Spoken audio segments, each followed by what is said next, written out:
Chicken রান্না হচ্ছে। কড়াটা একটু ছোট হয়ে গেছে।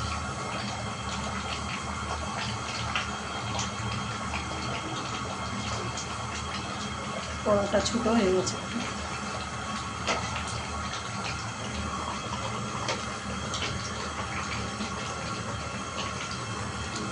সব কিছু দিয়ে আজকে আমার বাপের বাড়িতে চিকেন আর ফ্রাইড রাইস আমার দায়িত্ব পড়েছে,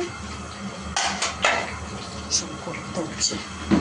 পুরো ফ্রাইড রাইসটা দেখিয়ে দিই। রাইসটা আগেই রান্না করে রেখেছি। এক ঘন্টা পর থেকে দেখবে ওই তোর মায়ের যন্ত্রণা আছে, এবার ও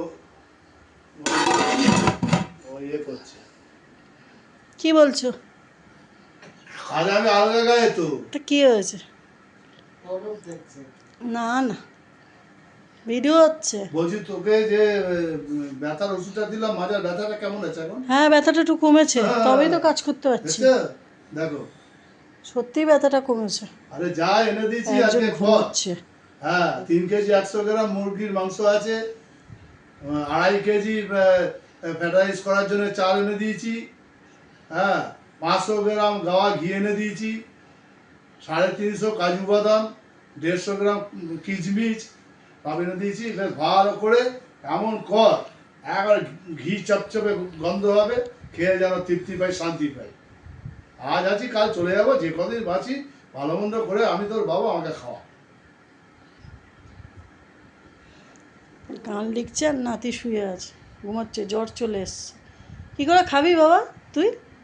খেতে পারবি? খেতে পারবে। আর একজন খিদের চোটে পড়ে রয়েছে। যাই দেখি আবার ওই দিকটা।